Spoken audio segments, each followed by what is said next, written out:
Criminals are willing to do anything to get a lenient sentence and under certain circumstances to avoid responsibility altogether. However, sometimes their methods seem too frightening and repulsive even by the standards of the criminal world. Today we will tell you how the police caught a true master of disguises and improvisations. Veronica Panarello was a young woman living in Italy who had faced many trials. One day, in a bar at the age of 16, she met a guy named David from Tivoli, whom she immediately liked incredibly. He was 4 years older. Nevertheless, the young people hit it off immediately, and on the very first evening, the girl laid out her whole life to him as if on the palm of her hand. They started dating despite the schoolgirl's young age. Only 3 months passed before she was already asking to start a family with him.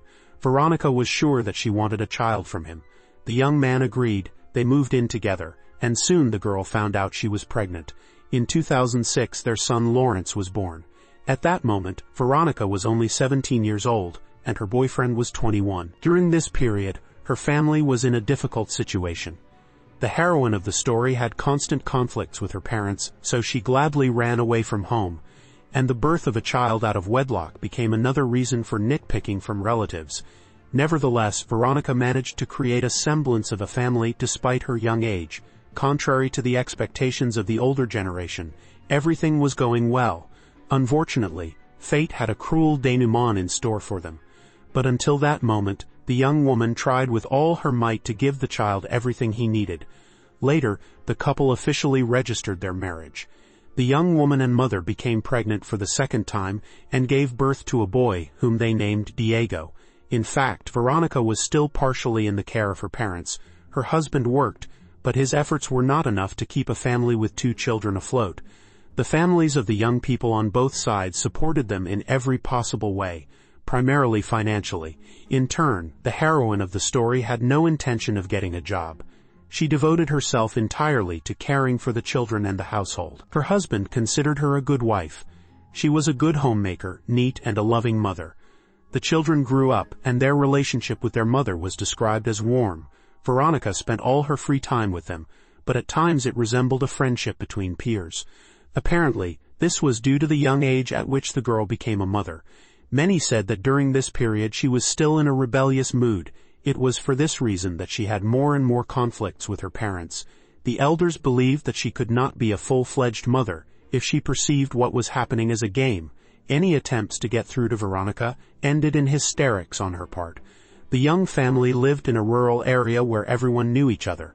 The locality was called Santa Croce Camarina in Sicily, in the south of Italy, with a population of only 10,000 people.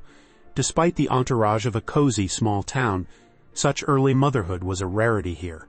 But no one suspected that this reckless youthful impulse could lead to something like the brutal tragedy that we will tell you about today. Around 1:20 p.m. on November 29, 2014, the heroine of the story, Veronica Panarello, came to the police station. The young woman reported the disappearance of her 8-year-old son, Loris. The young mother admitted that she had accompanied him to school early in the morning, as she always did. According to her, she drove the boy right to the school. He went there with the other children. Then she took her younger child to kindergarten. Loris was supposed to be at school until 12:30 p.m. The young mother came to pick up her son, but he never appeared.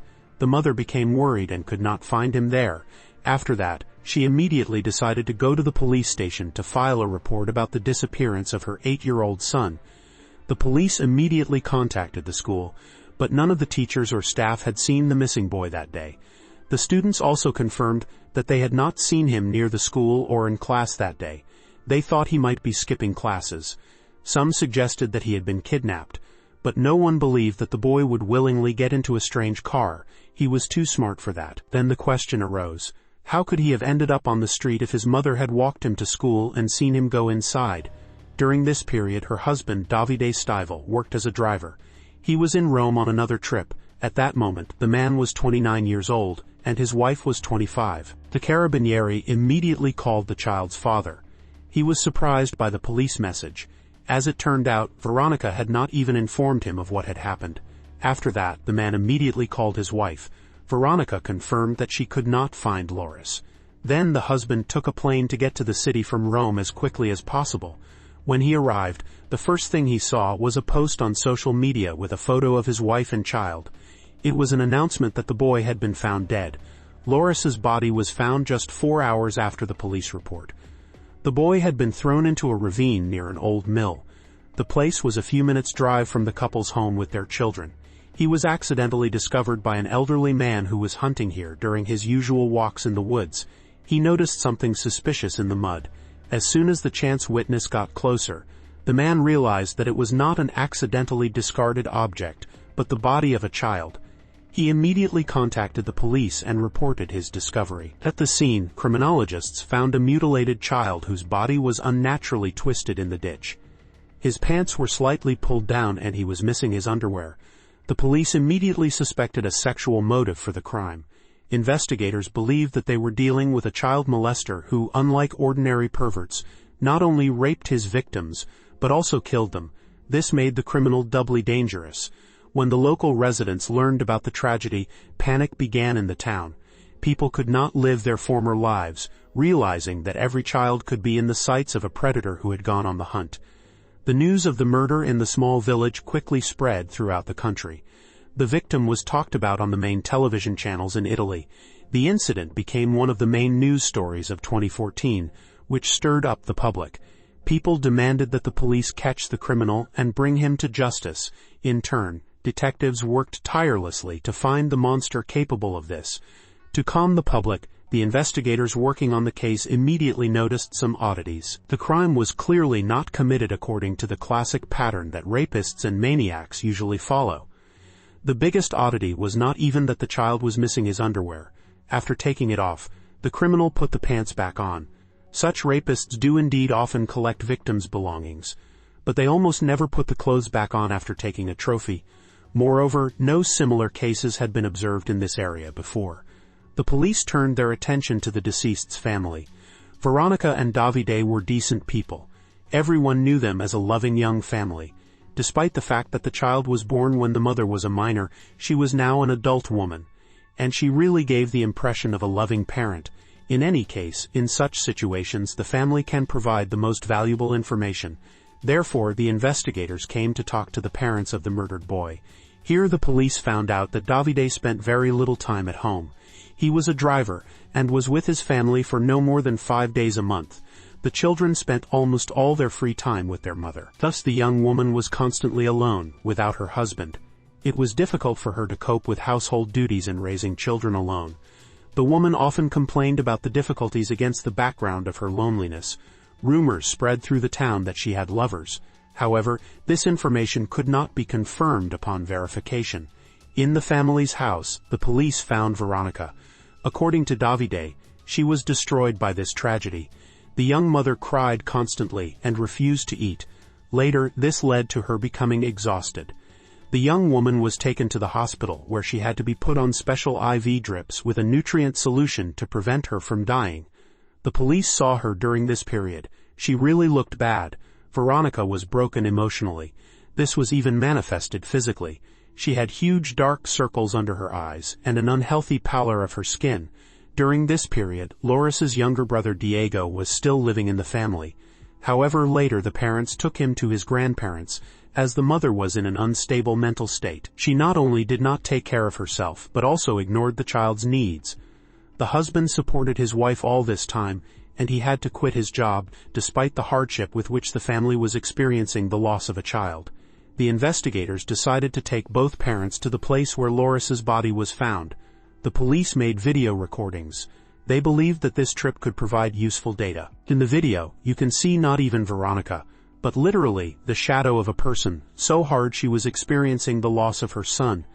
The list of suspects included Orazio Fedone. This was the same elderly hunter who had discovered the child's body.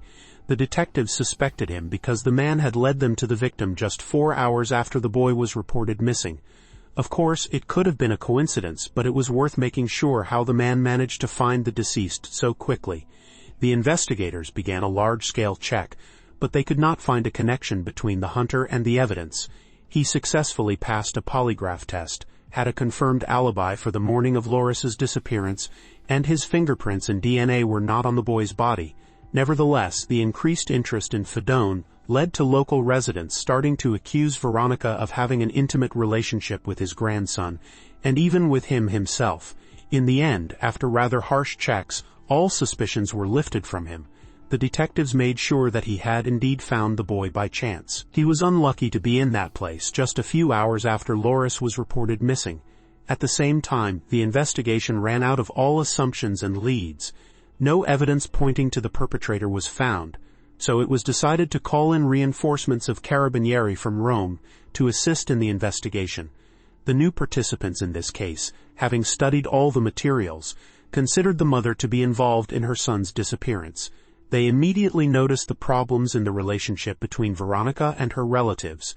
The grandparents told the investigators that the deceased boy had told them about a strange experiment at school. According to the child, his mother had bought plastic ties that were needed for class. The boy told them this literally the day before he went missing. This seemed suspicious. After all, ties are a rather dangerous item, and they are forbidden to be used at school. When the detectives asked the teachers about this experiment, it turned out that they had not planned anything of the sort, and no cable ties were needed. In the end, the investigators decided that the child had made them up, but after receiving the medical examiner's report, the investigators remembered these items. According to the specialists who conducted the autopsy, the time of the child's death was around 9 o'clock to 10 a.m. on the day of his disappearance. The cause of the boy's death was strangulation with some foreign object of small thickness, which was tightened around his neck. It is very likely that he was strangled with cable ties. Then the investigators concluded that there might be a connection between these two facts. The medical examiner believed that the murder was committed somewhere not far from the location of the body, as the injuries from the fall were sustained almost immediately after death, or he was thrown out while still alive and died a little later. The detectives assumed that the child might indeed have wanted to get these ties for some reason, and made up a story about their necessity at school. Then Loris must have been carrying them in his backpack when he went to class. But how could the attacker have known about this? It was very doubtful that the killer attacked the boy, grabbed his backpack, and started looking for a murder weapon there. The carabinieri believed that it was necessary to find the blue backpack, and then it would provide new clues. To do this, all the garbage dumps to which waste from Santa Croce was taken were blocked. In the end, it took the police several days to inspect the garbage dumps, but they were unable to find the boy's blue backpack. In addition to the information about the strangulation, the forensic medical examination also revealed another strange circumstance. Despite the fact that the child was missing his underwear and his pants were pulled down, no signs of sexual assault, as well as traces of the likely pervert's DNA, were found. From that moment on, the police began to have doubts about their previous version of events. They were still looking for the perpetrator, but they already understood that this was not a typical maniac. Or, it no longer seemed that the crime was sexually motivated. A full psychological profile of the killer needed to be created. However, at this stage of the investigation, the information was too confusing, and it was problematic to compile one. The solution turned out to be obvious. The detectives decided to trace the path that the mother and child took on the day of the murder. Despite the fact that it was a very small provincial town, Veronica and Loris were moving along the main street, where there were surveillance cameras on many houses and shops. It took a lot of time to collect and review the recordings. Of course, law enforcement officers were trying to see a third person who was following the woman and her son, who were driving a black Volkswagen Polo. Perhaps a suspicious car was following them. However, no matter how hard the investigators tried, they could not notice anything unusual that would be of interest to them. Nevertheless, the detectives quickly noticed a few oddities. First, they were never able to see the moment when the boy entered the school, despite the fact that the mother continued to insist that she had walked him almost to the threshold of the educational institution. It became clear that Veronica was lying, and they did not get to school that morning. Dozens of hours of recordings were reviewed, but only the younger child got out of the car near the kindergarten. The investigators continued to analyze the camera recordings from all over the area to find leads. So they saw how at one of the intersections that Veronica was supposed to pass, she turned towards a church near which the victim was later found. This seemed strange, as for many years before that, she had used a different road. But what could have made the young mother change her preferences on the very day her son was found dead? This aroused certain suspicions among the carabinieri. At this stage, the police decided not to disclose the information they had discovered, so as not to scare Veronica away. but they began to consider the young woman as a suspect. The experienced police officers decided to immediately check the veracity of her words. To do this, Veronica was asked to drive with the investigators along the same route that she used on the day of the child's death, so that she could show everything in person. They already knew the route, as they had been able to fully reconstruct it using the surveillance camera recordings. The woman agreed, and they began to reconstruct the events when the police car with Veronica approached this decisive intersection where she had changed her preferences. The woman lied. The young mother showed that she had been moving along her usual route. Now there was no doubt that she was intentionally hiding something.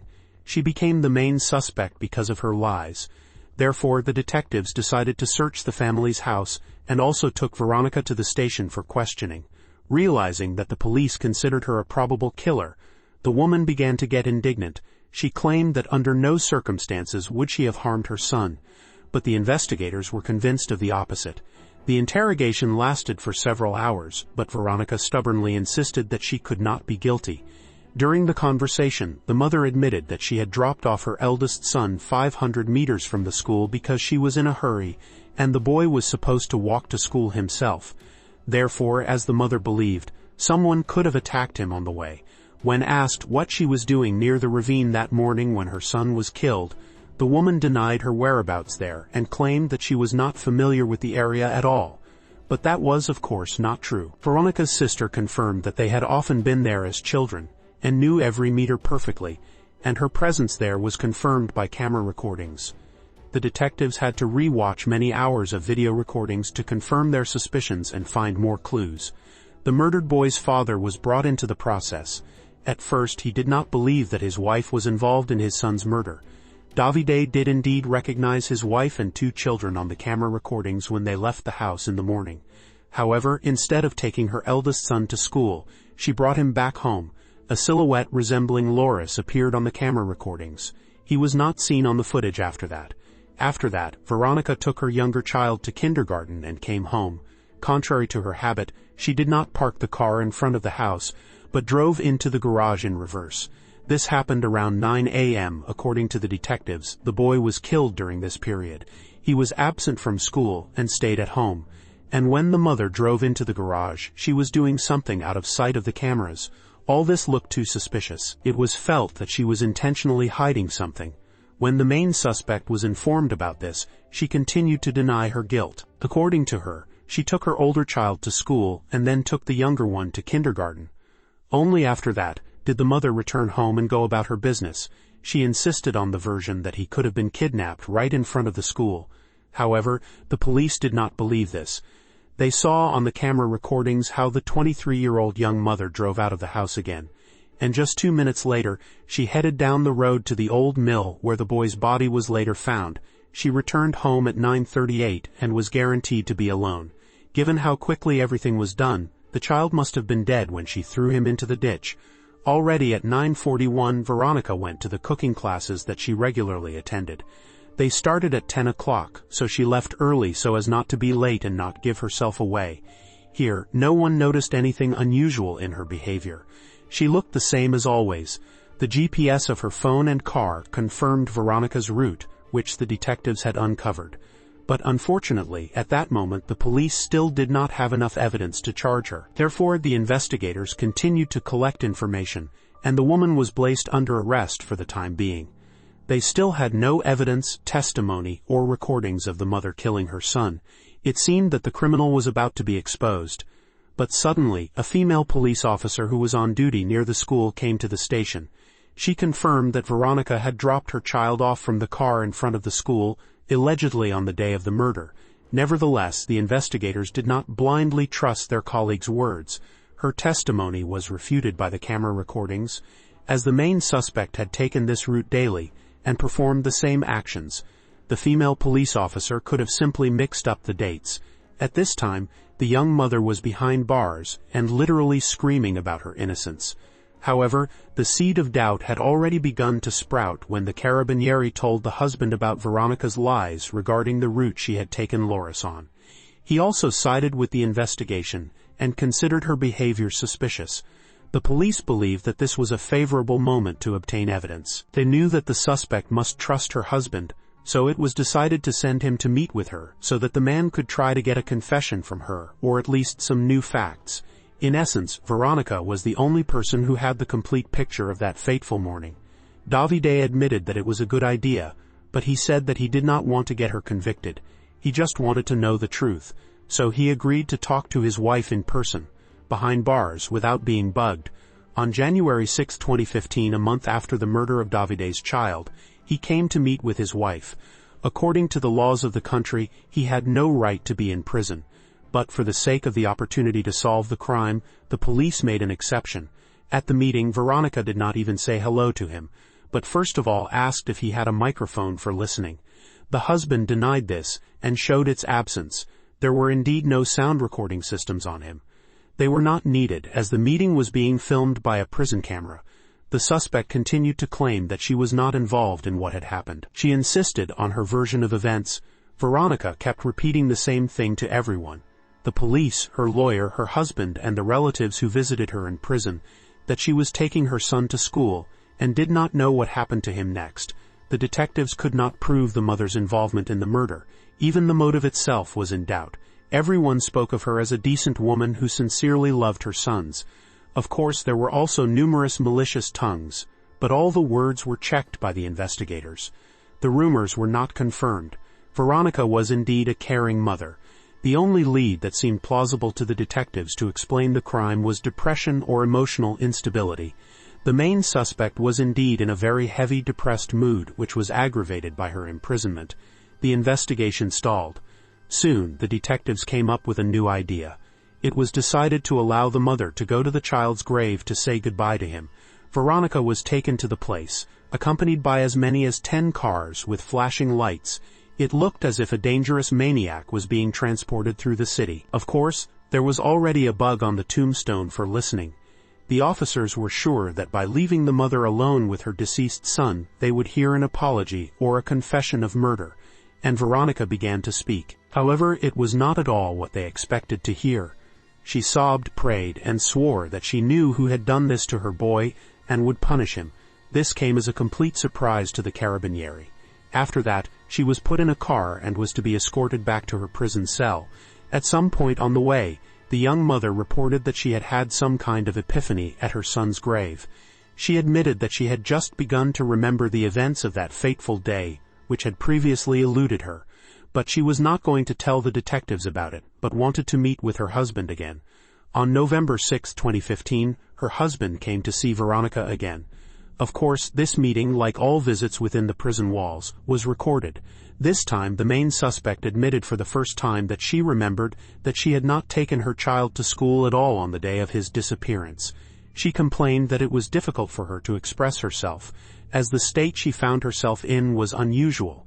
According to Veronica, she had literally fallen out of reality that morning, and everything was in a fog for her. From her memories, she was able to reconstruct how she took her younger child to kindergarten, and after that, she returned home, where Loris was supposed to be. She had left him because her older son did not want to go to school that day. But after returning, Veronica did not find the boy at home. Being in her strange state, she reported that she had already taken him to school, but realized that she was mistaken when she came to pick up the child from school, and he was not there. The police, of course, did not believe the new version, but were convinced that they were on the right track. This was almost the very confession they had needed for a year to bring the killer to justice. Her excuses with memory loss were considered an attempt to atone for her guilt and get a shorter sentence than she deserved. But not everyone shared this point of view, as the woman's condition really caused concern. Unfortunately, the younger child was still very small and could not give testimony to the police about whether he had seen his brother that day. Despite their confidence in her involvement in the murder, the carabinieri decided to play along with her. So they offered Veronica to go home in the hope that it would unlock new memories.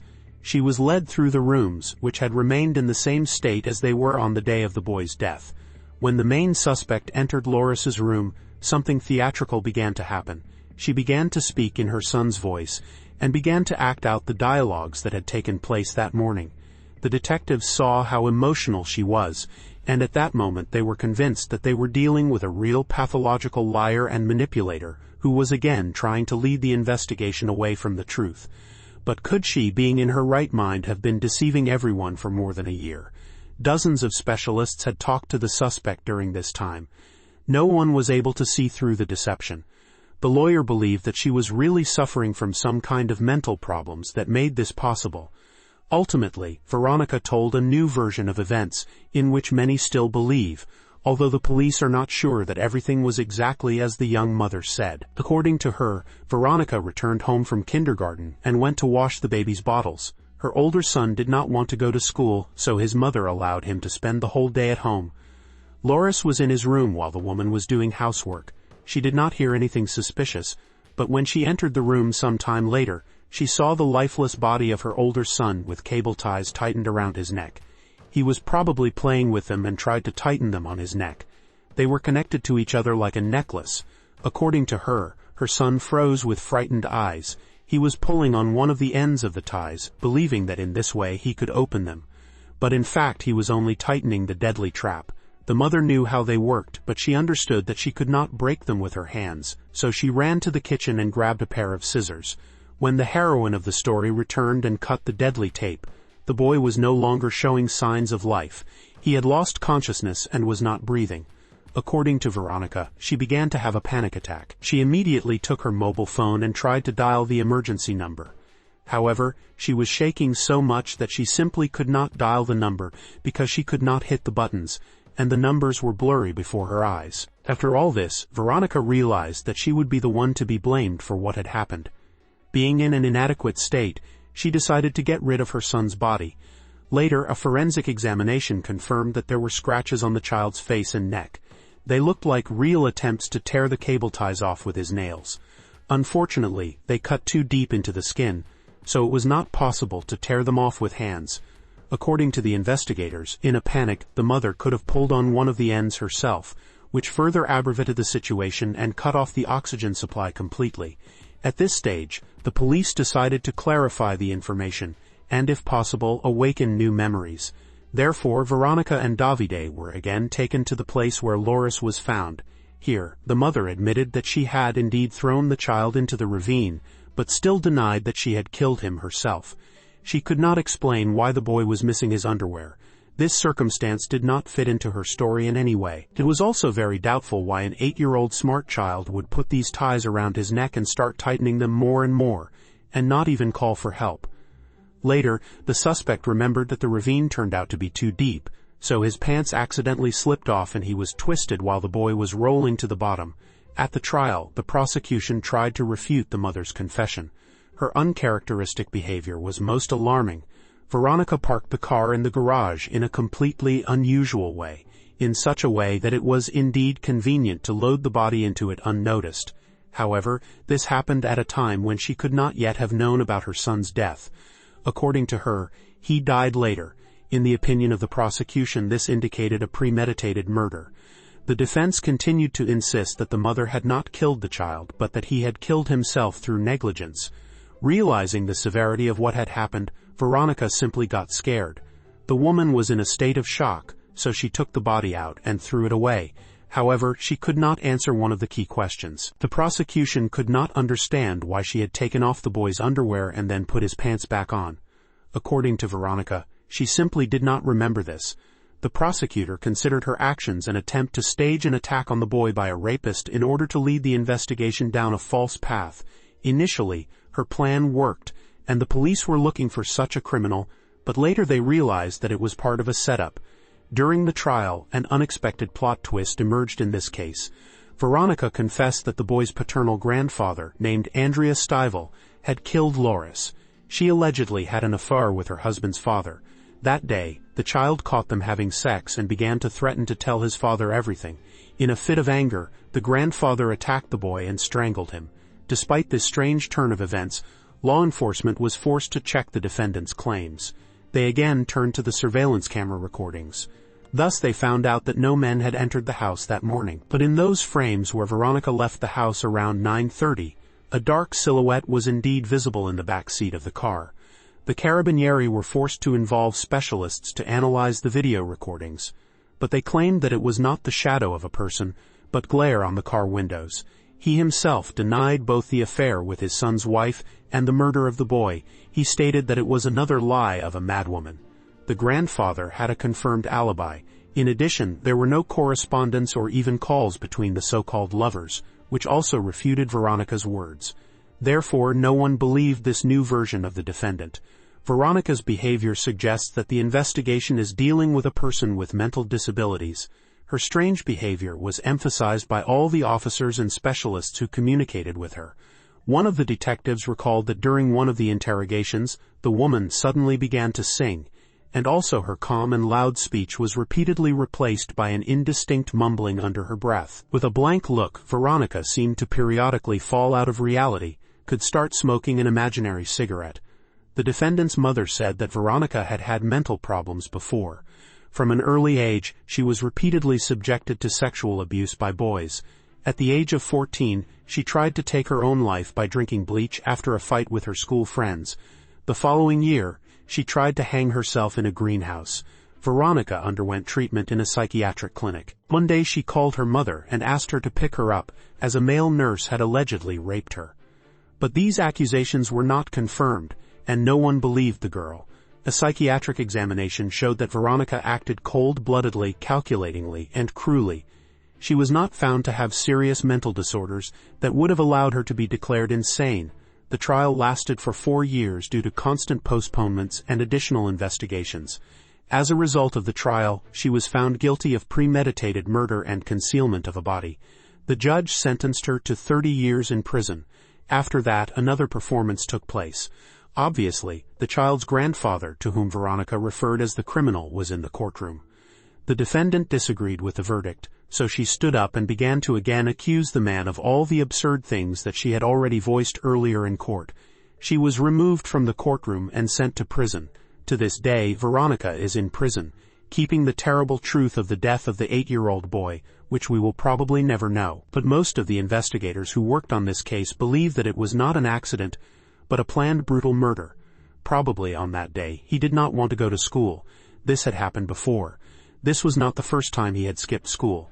On this basis, the mother quarreled with her son and in a fit of anger, strangled him with ties, and then got rid of the body. She intentionally pulled off his underwear to confuse the investigation. But since the ties had been purchased in advance, perhaps all this looked even more sinister and spoke of a planned murder. The boy's father claimed after the trial that his life was destroyed, as he had lost his son, wife, and job overnight. The man is still not sure that it was Veronica who killed the boy. He was perplexed as to what could have been the reason for murdering his son. He had never seen his wife show violence towards the children.